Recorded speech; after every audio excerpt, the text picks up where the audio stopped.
Welcome to the C Word, the Conservatives podcast. Today we're talking about 1 year on, or 1 year and a bit. I'm Jenny Mathiasson, an Optics Conservative based in Carmarthenshire. And I'm Chloe Rumsey, an Optics Conservative based in Greater Manchester. And a sort of belated welcome to absolutely everyone. Absolutely everyone. We're just hanging out. I'm on the wine, and so is Chloe. We are here with how many people? At the moment, we've got 14 participants. 14 people, and we're having drinks and chats about the last 18 months. Hopefully not just about COVID, but about what we're doing now and like life after or during, as it might be. So it's a big chat. We've never done something like this before. So it's something a bit different to start off season 10. Yeah, but also it's lovely to see some faces. It's really nice. So this is a thing that we're doing. And I would love to hear who you all are. I'm trying to think of who to pick on first. Chloe, pick someone. Mandy, would you like to go first? Hi everyone, I'm Mandy Garratt. I'm a recent graduate of Cardiff University with an MSc in conservation practice. During the pandemic, I was mostly painting watercolour pictures of animals and birds and that sort of thing. Oh, that sounds really nice. Kendall next, and you've got a friend with you. Do you both want to introduce yourselves? Yeah. So my name's Kendall.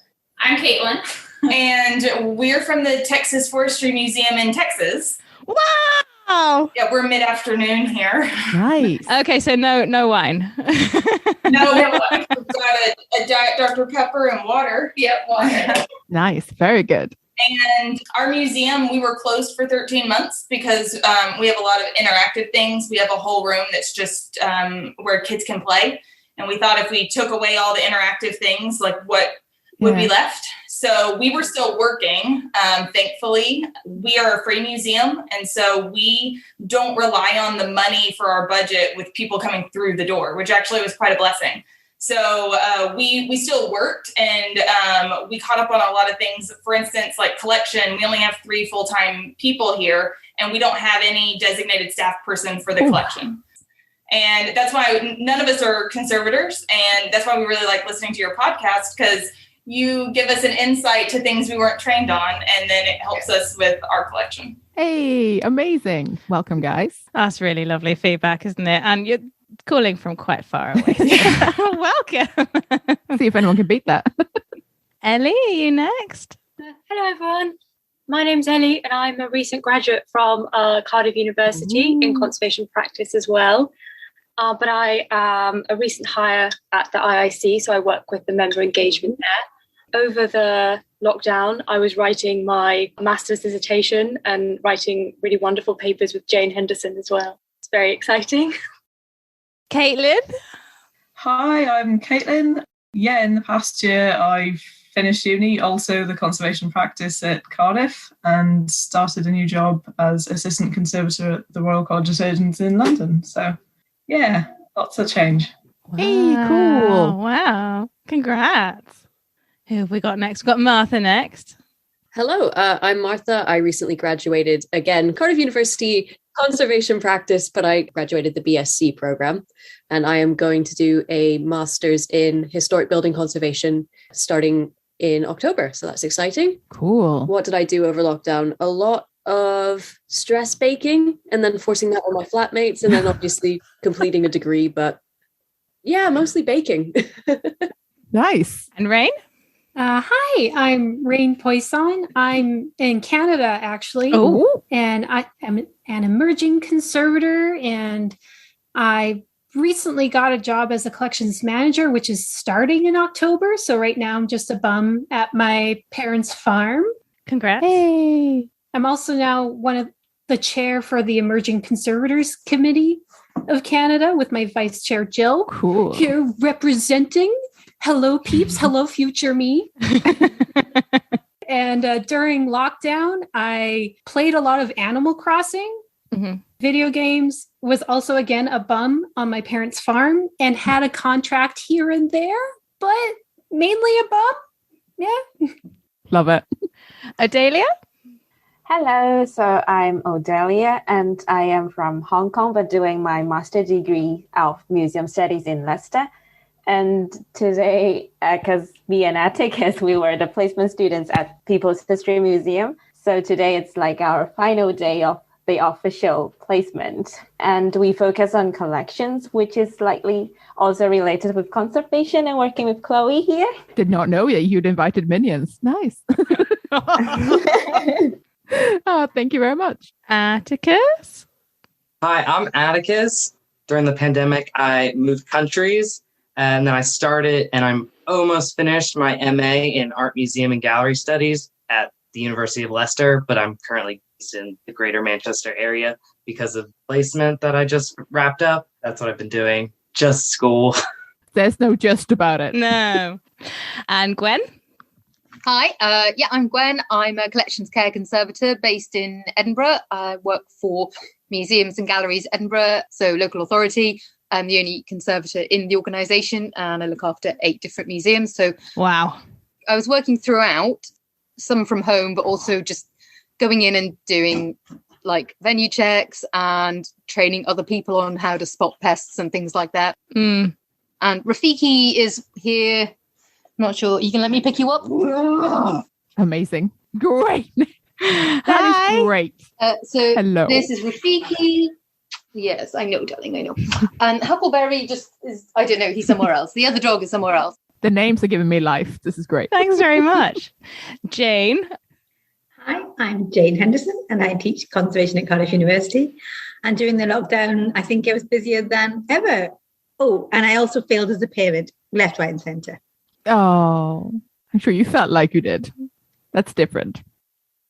And finally, last but not least, Angélica? Yes, hello, thank you. So I'm Angélica. I'm in Peru. I'm in Lima. Oh, wow. And I did conservation at Durham. And during the pandemic, we were all stuck at home quite severely. But I was working more than ever because I work for the state, so they didn't really let anyone go. So, but yeah, it was actually quite hard because we had to pick up a lot of stuff over people who were not, who didn't have internet and things like that. So it's settled down now, it's good.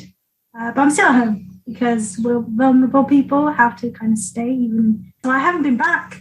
Wow. Yeah, it is wild to the situation where you're not even there. Definitely. We should say what we were doing. You start. Oh, okay. I started by looking for a local authority, which meant that we didn't get furlough, or it was a lot to keep working. And then we moved to Wales because my other half got a job, which meant that I had to go freelance, which was perhaps like not the most ideal timing in the world. We set up a new life here. We took on a lot of caring responsibilities, and life has been on fire for the past 18 months. And I'm sort of amazed I'm still here, guys. It's been a lot. It's been a wild ride. I haven't done that much conservation work, although I've done odd bits, which I'm very grateful for. But there are many things that I have not done, which is something I recently addressed on social media, that it's really easy for me to focus on the bits that I haven't done, because that's how my brain works. And that it can be sort of weirdly difficult to let go of to-do lists and things that you think that you should have been doing. Because you see people who are like, I wrote my PhD, I wrote that book I meant to be writing, and I don't know. And I'm like, I still get out of bed in the morning. And but yeah, no, I've done stuff. I've go with that. How about you? I've been on furlough almost the entire time. Well, I was on furlough from March 2020 until part-time furlough in August, and then from like end of September for family care reasons I was on furlough again full-time up until part-time furlough again in April. So it sort of just didn't feel like I came back to work really, apart from to look at all the things I hadn't done and go, oh god, that's my list again, remind myself how stressful it was, and then go away again. So I couldn't do anything about it. But I've been back full time since May and it's been glorious. But whilst I was on furlough, I mainly did stress sewing. So like stress baking, except I messed up more bits of fabric. Yeah, and that's basically it. Yeah. I was going to say something very relatable to me was that the sort of stress baking. I did a fair bit of stress baking, although also what I now term crisis craft. I did a lot of that. Oh, I love that term. I love that someone else said that they watched every single episode of Bones. Amazing. Right, should we talk about conservation? So maybe we should tackle the first topic, which was just what's changed at work. I was thinking, well, my work has changed dramatically in that I now no longer have a place of work, which is weird. But I remember it being really weird to begin with. We went from constantly being in to not being in at all, to me leaving a job where I never saw any of my colleagues again. That's weird, right? That's like extreme ghosting, but an entire workplace. I feel like I have extreme social whiplash in that and I'm sure that's relatable to people who've had to go back and then go away again, because we've had several lockdowns in the UK. I think we agreed that there may have been 3 official ones. Mm-hmm. Yeah. But I'm very curious, like how things have changed for maybe first from you, Kloe, and then for other people, because you went from being furloughed to being back in work. Mm-hmm. How did that work for you? I think so.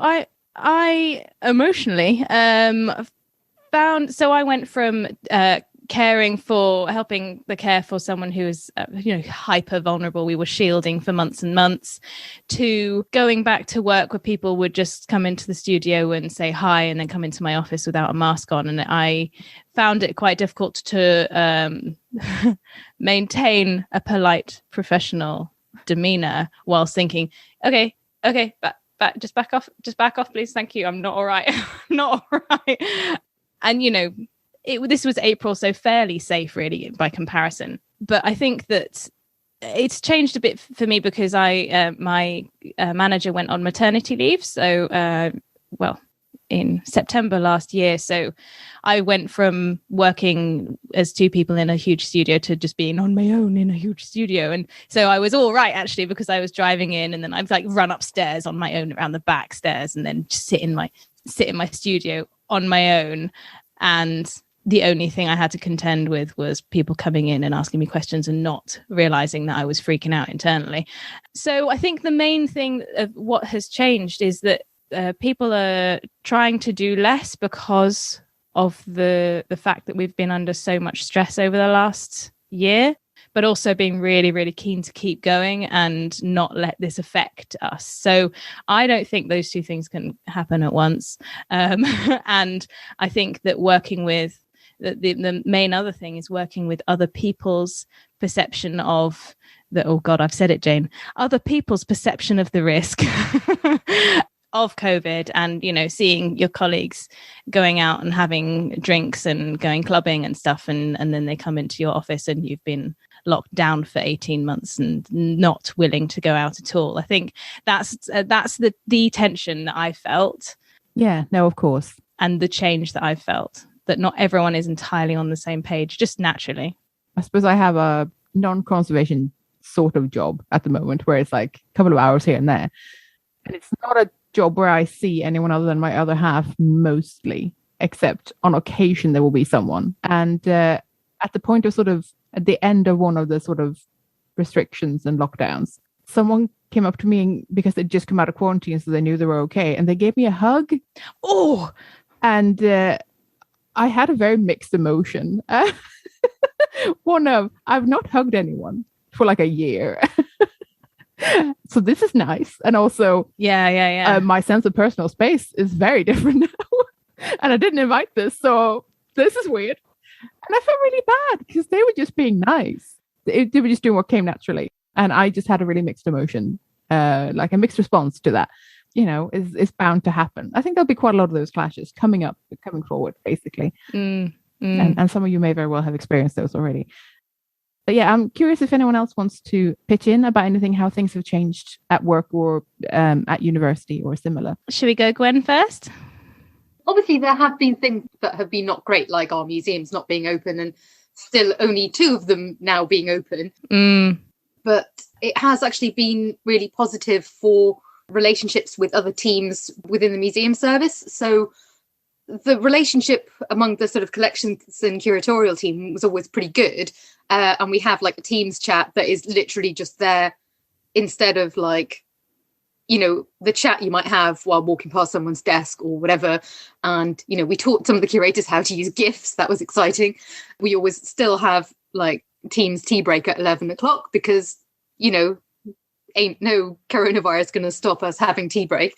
But with, say, colleagues in our front of house and retail teams, you know, they were carrying out some of the venue checks rather than me or one of the curatorial teams. So I did have to do quite a lot of training with them, but I also had to just put a lot of reliance in other people and relinquish control and really trust other people to do things. And I think those relationships are, you know, really, really good now and, you know, much stronger as a result, that we might not have actually crossed over a huge amount beforehand. So I think that's been a really good thing that's come out of it.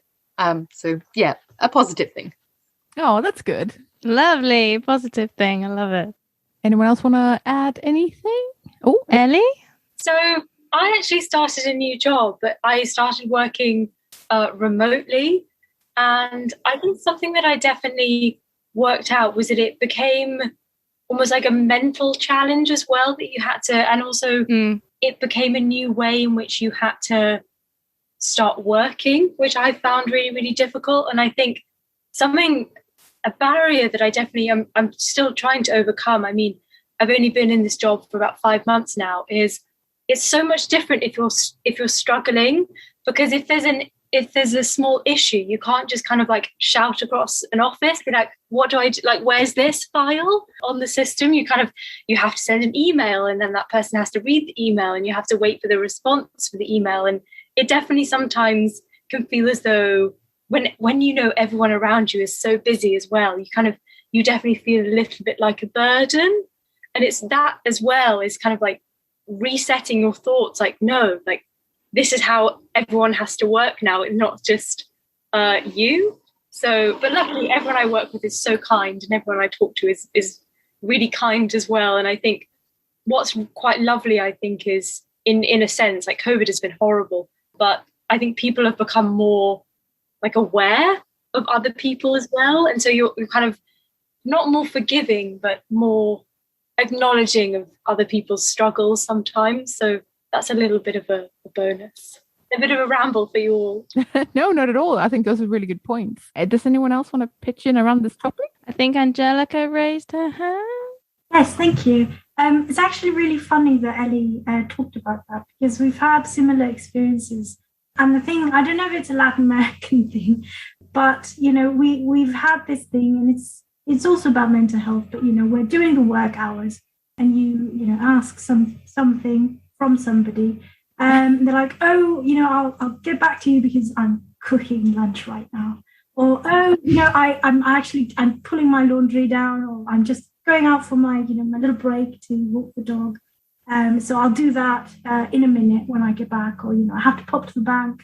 And it's been really interesting because we've all been home for so long now that we've kind of thrown in all these sort of breaks.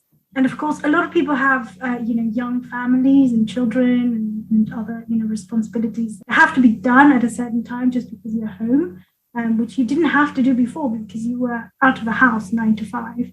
But now that you're home, you're like, oh, you know what? I have to serve lunch for everyone at this time, because after that, someone has to do this, someone has to do that. So, it's the time where we all sit down. And it's kind of interesting because we've all had to work around each other's mini breaks. And that's been really a really interesting way of working this past year. Yeah, that sounds oddly nice. I sort of like how wholesome that is. And I like how accepting that is as well, because I think from my work from home days, I've sometimes felt like I was doing the laundry in secret. Like, no one needs to know that I took this 10-minute break to do the laundry. And, but it's a really good drying day outside, so I'm just going to put it out. No one needs to know. So I really like that there's a sort of full awareness and acceptance of, no, you just have to do life things because you're at home in your life, and work isn't the only thing that you do now. So that's really, really nice. I have had a lot of friends express to me that they are glad to go back to work, though, because it takes it out of the home. How there's sort of not that distinction anymore about like what's sort of allowed in the home. if it's a toxic work environment, that sort of leaks into the home, which is of course really, really bad. And I completely recognize that. Having to take that sort of work stress home with you and sort of have it live in your home is very different from having, I don't know, gotten off the bus and sort of venting to your other half or the cat for 10, 15 minutes and then sort of getting on with dinner and sort of forgetting about it. It's sort of a very different vibe, really. But yeah, it's worth noting that from a mental health point of view, it's a mixed bag, but I'm very glad that it seems like a lot of you guys have had really positive experiences where sort of people have been very patient and that this has been a good thing, which is good. Fantastic. Excellent. I've just thought of a positive podcasting to say before we invite others. I feel, Jenny, that we've become so much more kind of, let's just contact them and ask. We come up with topics and we're like, we've heard of this person. Do you think they might record with us? Let's just see. And before, I was much more nervous about doing that. And I think that people are, I don't know if that has other people's reactions have changed, but we've had some really, like, people just haven't sort of quibbled it. They've said, well, of course I'll talk to you. That's a brilliant idea. And I feel like that everyone's so much more used to being online. I was going to say, I think that helps. And being recorded and being, it's just really opened doors. So that's been really nice.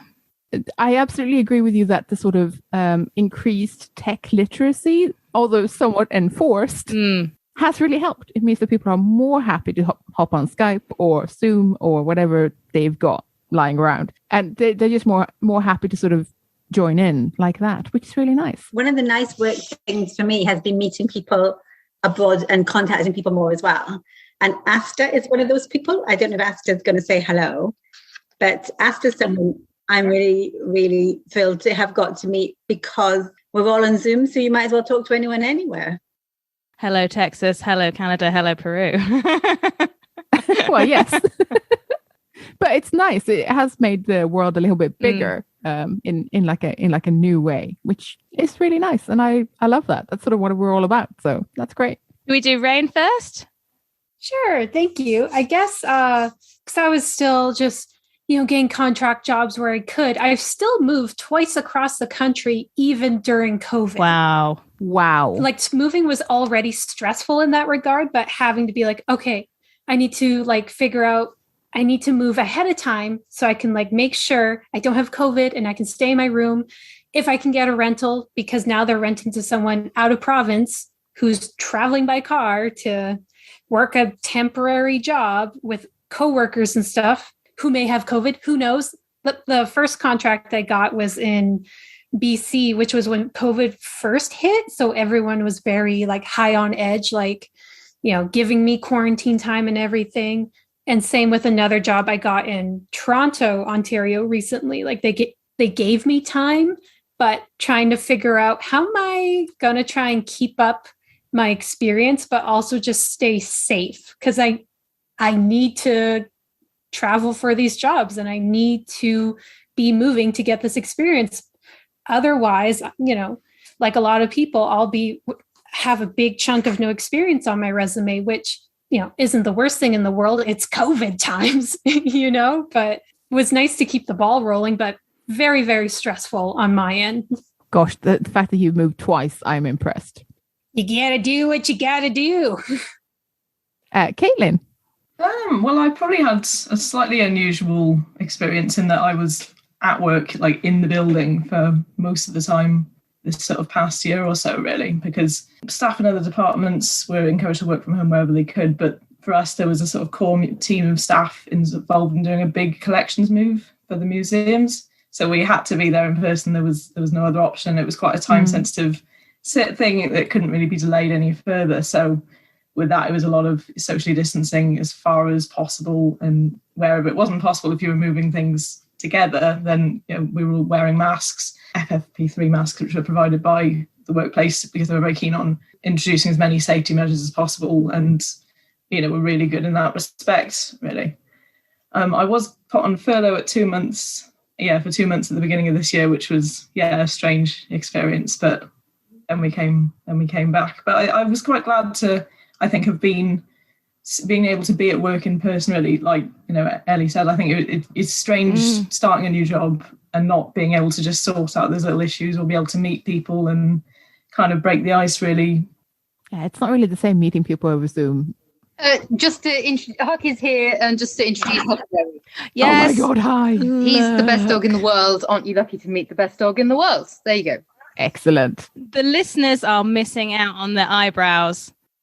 We were going to talk about redundancies and cuts. They are sad things. And the general job market, I think. I've been following the Museums Association Redundancy Hub tracker because I thought that was a really good initiative. I was quite shocked with the write-up because there was something like, just at the time of their like report, I think it was just over 4,000 jobs announced as sort of cuts across the UK. And are we talking conservation or museums? No, like museums in general. I believe anyway that it had to be things that were announced in a certain way. So it sort of had to be, they've gone out and said, we are cutting 59 jobs or like that sort of thing. Like it had to be quite officially stated. And conservation jobs were actually quite low in how many were actually cut. But I suspect that's probably lack of data rather than anything else. I see. And as someone very kindly pointed out when I said this on Twitter was, well, contractors don't count. So if it's anyone who's not a permanent employee, then that doesn't show up in those numbers, for example. And collaborations with freelancers that just don't come through. Yeah, freelancers definitely don't show up. It's not a true picture of what's really happening in the sector anyway. And by sector, I just mean the museum slice of things. We know it's not going to be a good picture. It's just that we don't really have words for what the picture truly looks like, I think, because I don't know who really collects this. You know, like I left my job, but it's because there was a risk of redundancy. I was going to be made redundant. It just hadn't had the paperwork. But they've not replaced my job. Like that's how that works. So that doesn't count as a redundancy because ultimately it's not a post that's being filled.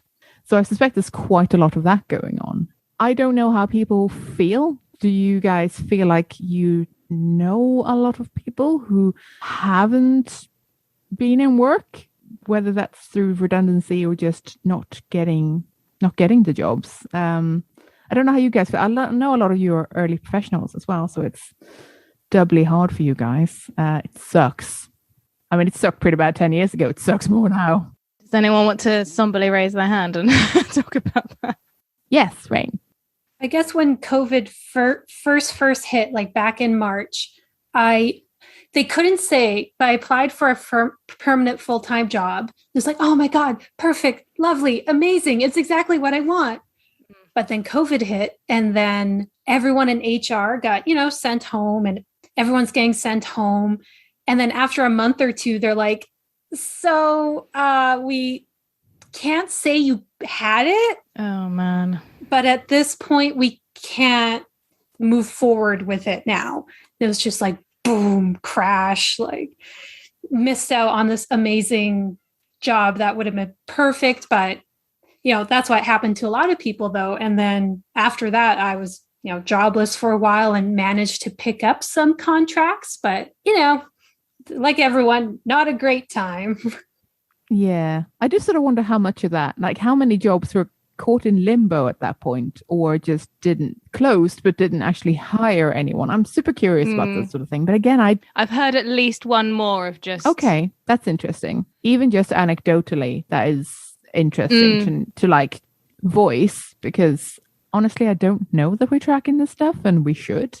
No. I do know that ICON did have this impact on conservatives report. Actually, they've done two, I think. One was quite early in the pandemic when sort of first lockdown, I think. And the other one was gathering data much later. So there's been a little bit about it, but like not super detailed. Not good times. I don't see a lot of jobs advertised now. Oh, Gwen. Can I first cut in? Mandy, would you like to share your experience or happy to set it in chat?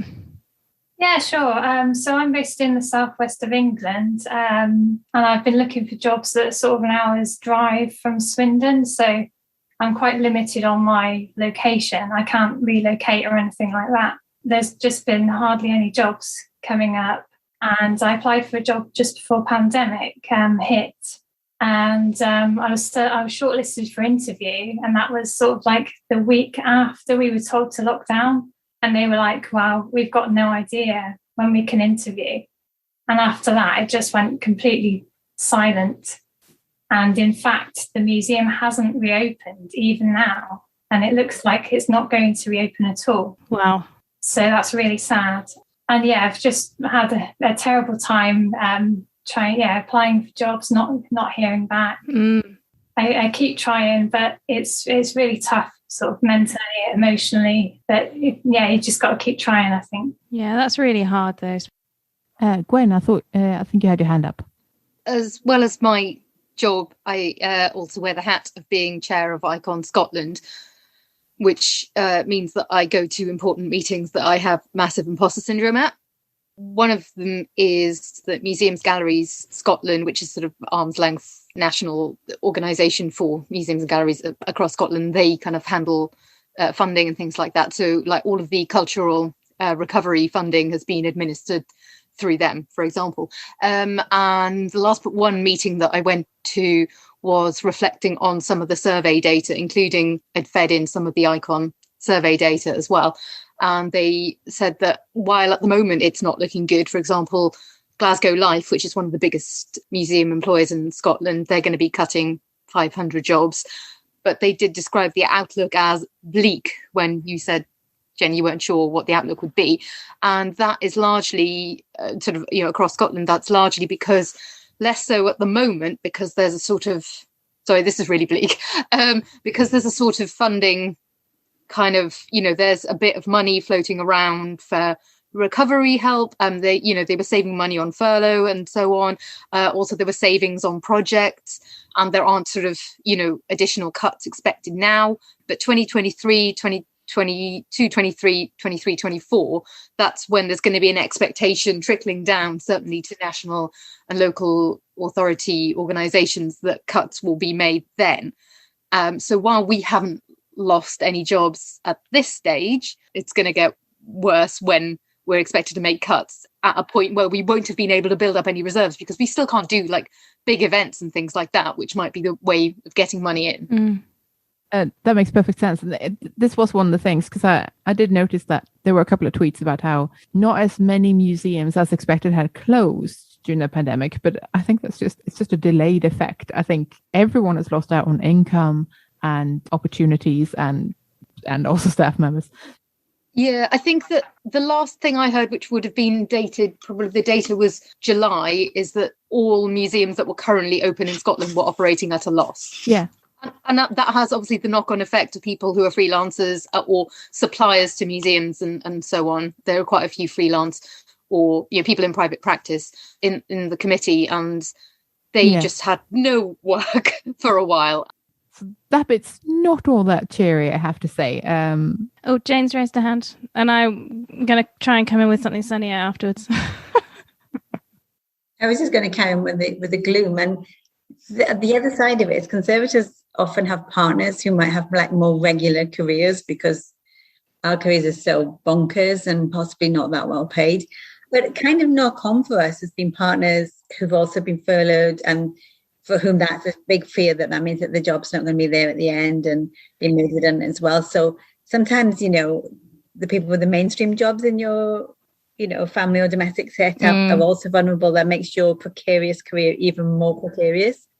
Yeah, that's definitely a thing. And a lot of places aren't really feeling the full effects of having had lockdown or Brexit problems or anything like that. It's sort of trickling through, and we're starting to see it.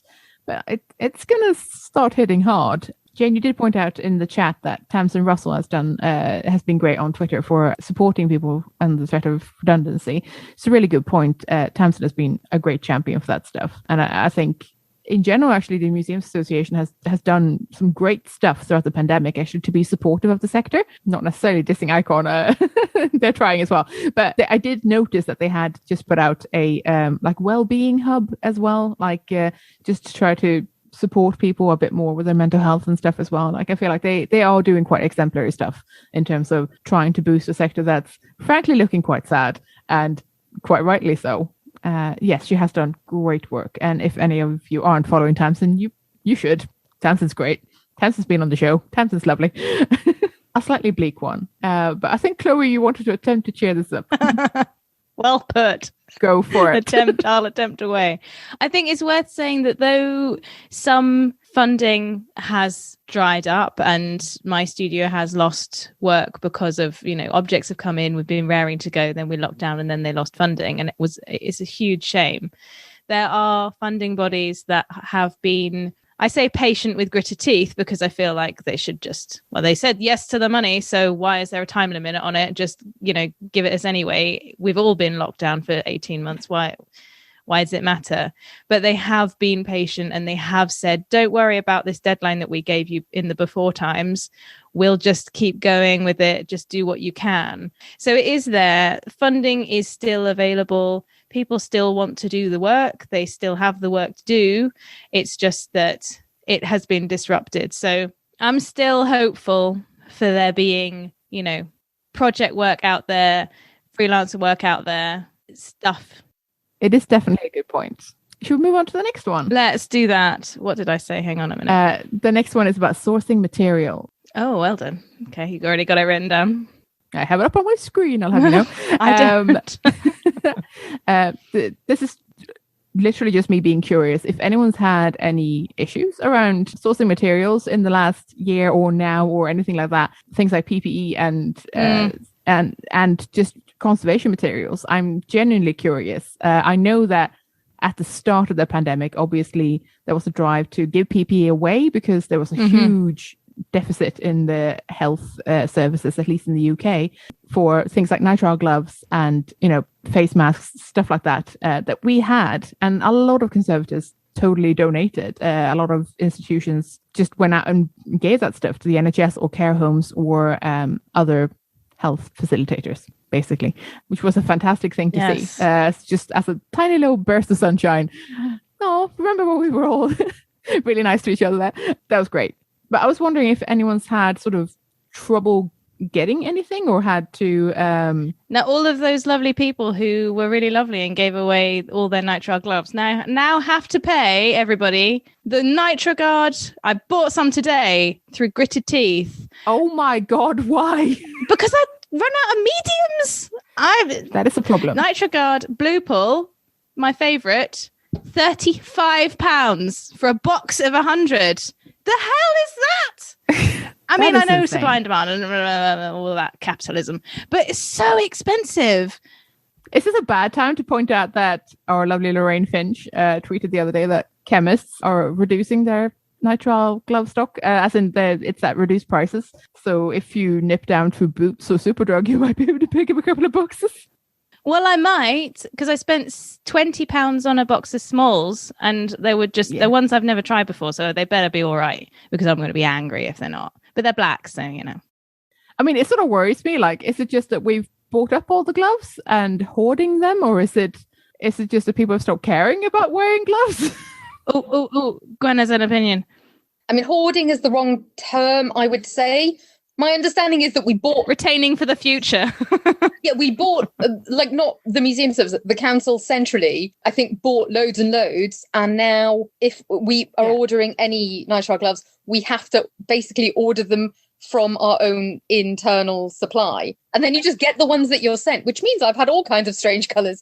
There was a lovely mint green one, which was exciting. I liked those ones. My biggest problem at the beginning of the pandemic was that I was able to redirect the things that I'd ordered to my house, and then I just had them in my house for ages until I could get them into the store. Except for acetone. They would not deliver acetone directly to me. And I was like, well, I can't have them sent. They're like, well, just somewhere else. No, nowhere is open. All of our venues are closed. And I need acetone. And as it is, I still don't have any acetone. Oh, no, they do not do that. It's used for making cocaine? Oh, is that what it's for? I was like, what do they think I'm good? I wasn't going to use it for that, just saying. It's a hilarious problem. It's a hilarious problem when people set up as freelancers as well. Anyway, back to planning. Planning, yes. So the phrasing I used was planning and scheduling work with clients, exhibitions, on-site work and couriers. And I was trying to think of basically planning within an institution or with clients, and then the implications of going somewhere and speaking to essentially strangers, being in a different place of work, but for a short period of time. I suppose just to pitch in with one example is that I did go and help some people set up an exhibition. They were opening. They were opening like a gallery. It was lovely. but they had to reschedule so many times, and I had to rebook so many train tickets, which was absolutely fine. I completely understand, but it just kept being postponed and postponed. And I think in the end, they knew they weren't going to open any time when they wanted to, but they just decided to have the work done before the money went away. So it's flexibility with a capital F has definitely been a theme. I'm curious what other people have to say though. Apart from my store where I'm a key holder, all of the other museum venues, in order to do quarterly pest trap checks, I had to basically wait until schedule it in so far in advance. Okay, and you're going that day to do your venue check. Okay, great, I'll come with you then. And then oh, actually, no, we have to go literally 2 days before. Oh no, we're going on a different day this week because there's a contractor that needs to come in. So yeah, I mean, I've just carried bags of death around in my backpack, and that's fine. And then I have to leave them in the lab until such time as I'm scheduled to be in there, and then I can check them then. So that's been kind of a lot of scheduling with other people to make sure you can do stuff. And then the same with kind of getting access when we had an outbreak of carpet beetle with external contractors. I had a lovely sort of hour-long walk along the coast to their foundry to look at what the project we were dealing with for a sort of 20-minute meeting, and then walked all the way home. That was really nice. Enjoyed that. My colleague, collections officer, had members of front of house who were interested in collections care and collections management going around and taking photos so that she could, as she puts it, not be able to identify the black blobs, but at least see if there was a huge increase in the number of black blobs that there were. And so that kept us going until thankfully Atticus and Odelia were with us, and they both enjoyed the treasure hunt of learning how to do IPM, which suited me because the number of gigantic spider monsters that were in all the traps being monstrous was just not all right. That's nice.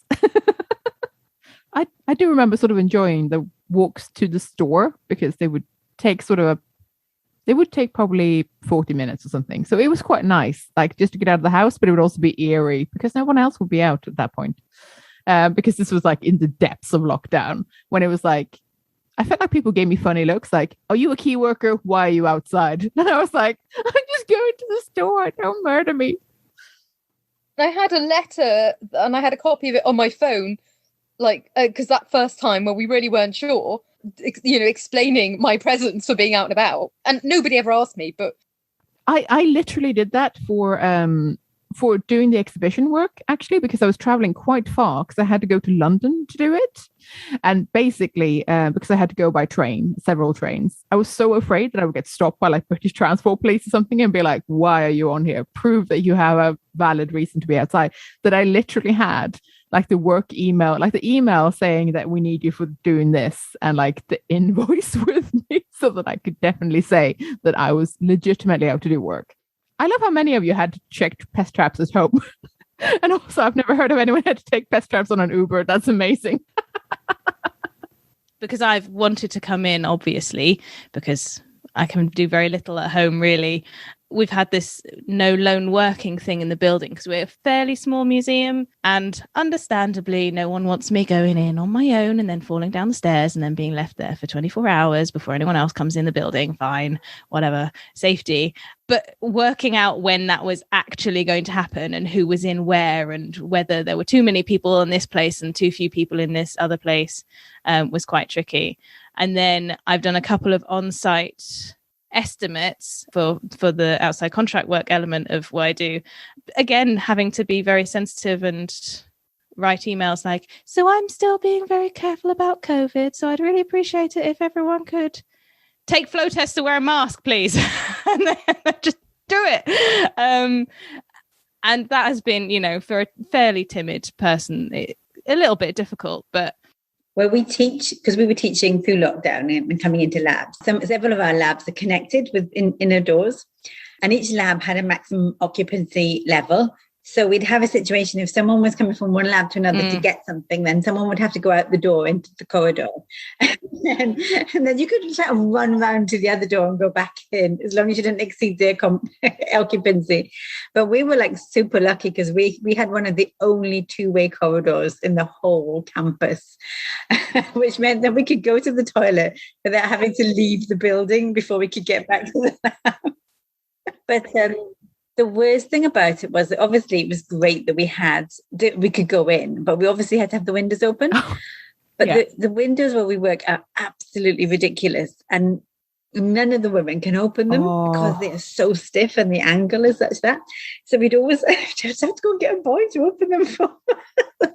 That is extreme. Doesn't have to be a boy, but there was just something about the angle and the power that you had to put in.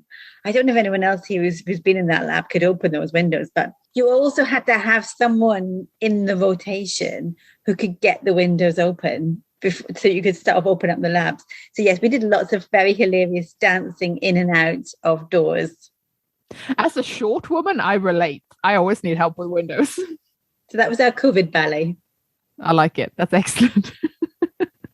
Yeah, number of people on site. That's an interesting point as well, because I suspect in teaching circles that will have been an interesting task. Also, if you had the windows open, that must mean that you couldn't work on anything that would be disturbed by a breeze. That must be fun. I think we just powered through. I think that is the new world order now, isn't it? that sort of seamlessly leads us into teaching and education, actually. I don't know, did any of the people on the call now do like placements or internships during this time? Because I don't know how that worked. Yeah, in our distance teaching and learning episode, we talked a lot about the sort of distance and also part-time placements of summer 2020. So if you're interested to listen to that, do go ahead. I think Karen from Glasgow has some interesting things to say about how inventive people were and how kind of on board to just do it differently people have been, which is really, really good to hear. But last year was a weird one, isn't it? I was looking at Atticus and Odelia because obviously you guys have been not actually that affected in terms of the internship, except that you guys have been part-time rather than full-time, which is what we'd normally do. And I don't know how that compares to last year, really. And we don't have anyone to compare with, unfortunately.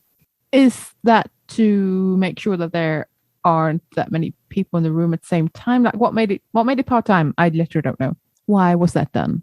So originally, I think full-time is like you go into museum 5 days a week. Like whenever museum opens, you go into it.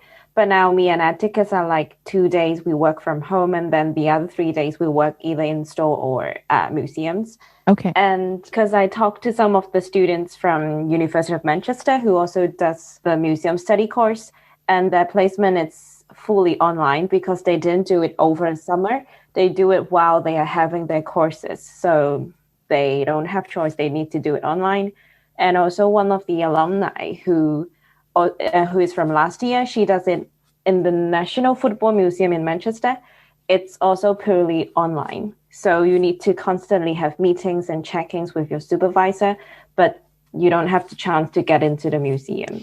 Okay, that's interesting. Not dissimilar to how people have hybrid working now. So it's actually sort of mimicking the workplace quite closely. Yeah, I was just going to chime in and say, from my understanding, the reason ours is what you said is a hybrid kind of placement is because the museum is only open to the public for 3 days of the week. So the other 2 days we're either in the store or we're just working remotely, right, researching from home. That makes sense. We did want to end on like a cheery topic about what we've been doing or really enjoyed that we're proud of, because it's been one heck of a year. And even if we haven't been necessarily like working as much as we'd like or doing all the things that we would like, what is something that we have been doing that we have been enjoying? And I know that people will say baking, but aside from baking. Do you want to start, Jenny? No, I don't, because I need to think of something. Don't do that. Oh, well, I won a big contract that has put me in a hilarious amount of time deficit. It's hilarious, honestly. And I've sort of That's just work though, isn't it? Yeah. It's super good and it's very exciting. And I'm going to do it. Well done. Time-lapse video and it's going to be great, but also crikey. It's going to be good. Yeah, it's really exciting. And I'm going to get it done on time, but it's a little bit stressful with my backlog at the moment. Fair. Mandy. Yeah, I've really loved all the online conferences that have been available over the past year and a half. Yeah, it's been really brilliant. Loads of things that I wouldn't be able to access normally. I joined the French Porcelain Society because I'm a big ceramics geek and I'm one of their emerging scholars, and I've been able to access loads of free lectures, and it's been really great. Amazing. That's an excellent one. Would anyone else say something that they've done in this past 12 to 18 months that they've enjoyed or feel proud of or are happy with? Anything? Raene? Yes, Raene. I guess in between being a jobless bum in my parents' basement, I did do a couple things, like, when I was a panelist on a couple things, Yeah, you were. I remember that. Yeah, we were on a thing. And I was able to do a video for the Connecting to Collections Care, C2C care. I don't know. Yeah, nice. Did a thing with them, which was pretty neat. Had to figure out how to use my camera and all that stuff, which was cool. And I taught an online workshop with my Museums Association, which was, again, a new experience. It was like, all right, this is nice being able to try things out at least. So that was fun. And crisis crafts, a lot of crisis crafts, like embroidery and stuff. So that was also lovely. Anyone else? Come on, we're going to make you find something that you're proud of. Yes, Martha. I got to present my sort of final year project with a few of my, I was going to say colleagues, not colleagues, classmates. And we did it sort of around humidity indicator cards and how accurate they actually are, which is something that hasn't really been looked at. So I was very proud to just sort of, present that as my first official thing, online conference, and then completely like non-academic, non-conservation related. But I taught myself how to knit this lockdown, which has been a lot of fun. Yes, knitting. I've been having a blast. I have made many ugly things. They sort of tend towards the ugly. My personal favorite is I've learned how to knit little snoods. It's been very good. I've been enjoying myself. Okay, who else? I'm looking at you people who have not said anything. There will be something that you're proud of. Jane? I'm going to steal Ellie's. Hang on. No, I'm just going to steal it because only one of us can know. It's hers to me. Does Ellie not want to say it? Oh, no, that's not fair. Yeah. Okay, well, Ellie has to come up with something else. Jane and I wrote a very successful paper. Yeah, you did. I'm really happy about that. A little bit blown away, actually. Basically internet famous. By it. So it's so exciting. I kind of fangirl over myself and Jane. Basically, thanks to Jane, honestly. Yeah. I mean, I think without her, it definitely wouldn't really, I think, have become anything other than just kind of like my own conversations, I think. But so it's now a theoretical, physical thing now. It's now out there. So it's really exciting. And we've had some quite nice feedback as well. Like, it's on disruptive conservation. And you know how conservators are always saying, why have people not heard of us? And why haven't we got a higher profile? And then look at the work I've just done. It's invisible. This is like sawing that all away.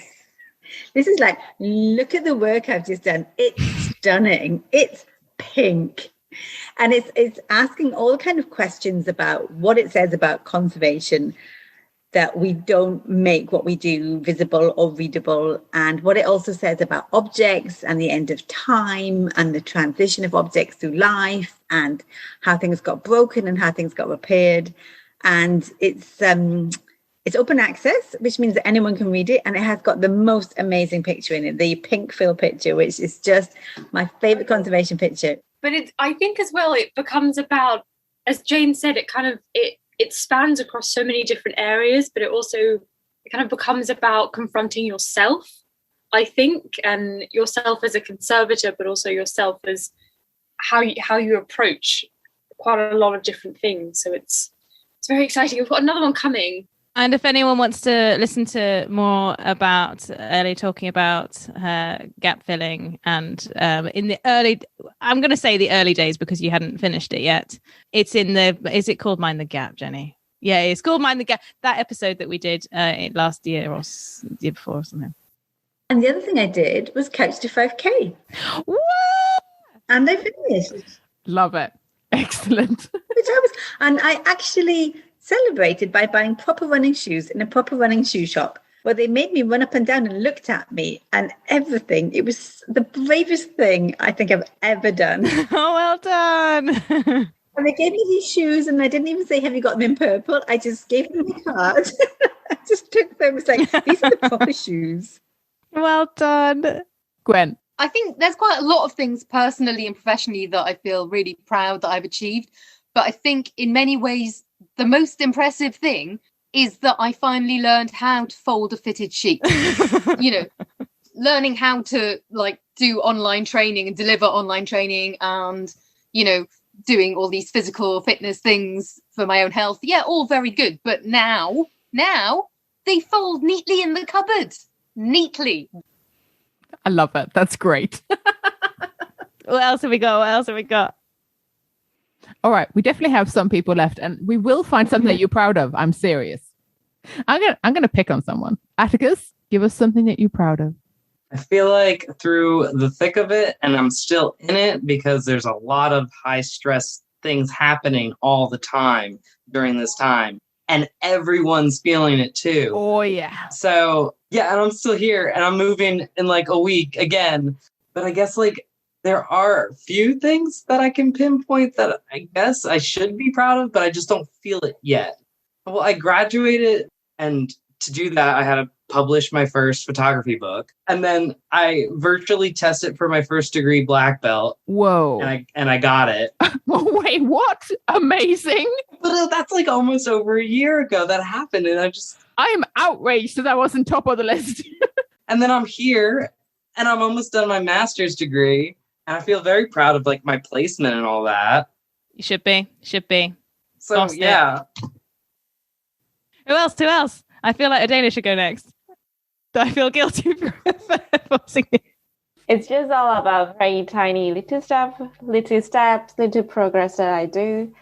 I know myself better because I've been going some panic attacks and anxiety, and then I know how I need to take better care of myself. That is a big deal. And then I run my photography account, and then you can see you can see a little bit of successful in that because you have more followers and people comment and said they like my photos and stuff, which give me a lot of encouragement.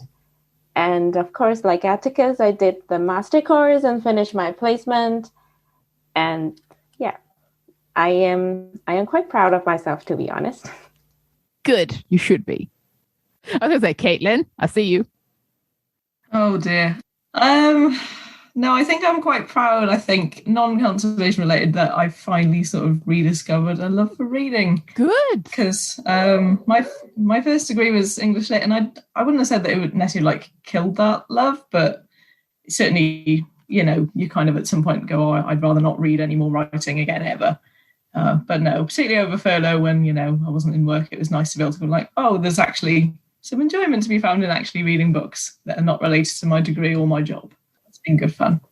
That is good. Good. Who hasn't gone? I've lost track because we dotted about. I feel like, has Angélica said anything? No, I think I'm the last person to go. So because I've been working from home, there were a lot of things that we had to do that we didn't have to do before. I have learned to use both. I mean, not the Adobe versions because they're too expensive for me, but I've learned to use Affinity Photo and Affinity Designer, which I'm actually quite proud of because I didn't even know what the little buttons meant at the beginning of the year, and now I can, draw curves and things, which is nice. Quite nice. And like Jane said, I have a blog, so yay! Yeah, I don't have a lot of time to work on it, but I'm actually quite happy with it. So I've got a Twitter account called Conserva Llama because I'm a conservative from Peru and we have lots of llamas. And so I run a blog kind of associated to that Twitter account where I talk about different issues in conservation, both for conservators and for people who are in the public and who don't really know much about that. So I've got some articles that I'm wanting to write right now. I've been listening to really completely off-topic stuff about finances and investment, just out of personal interest. And I found some interesting ideas that I think we could apply to thinking about conservation, which sounds really odd because it's about finances. But I'm hoping to be able to write something about that soon. Thank you very much. I look forward to it because that sounds fascinating. Thank you guys so much for joining us for our first episode. Thank you so much. I'm amazed at how well this has gone, how keen everyone's been to speak and share, and it's been so wonderful. Thank you all so much for your time and your words. You've all been amazing. Fact.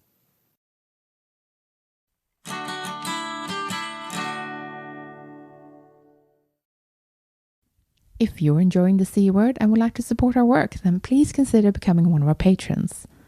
For as little as $1 per month, you can help us keep our episodes online and more of them coming. Patreon helps us meet our regular costs for the show, and also to plan ahead so we know roughly how much of a monthly budget we've got.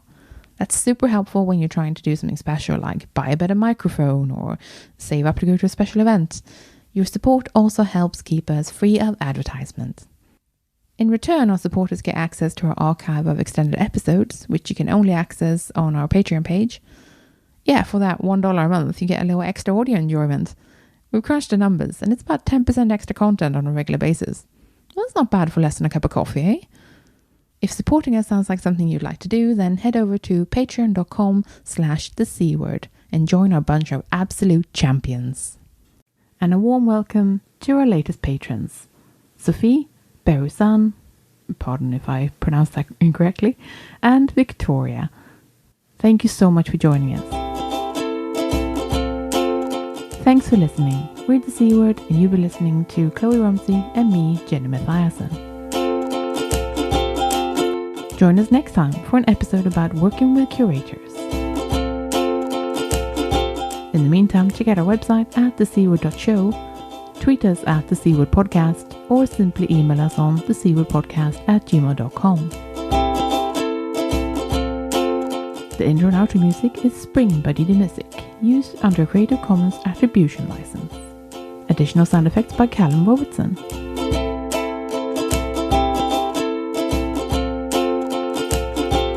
This has been a Wooden Dice production.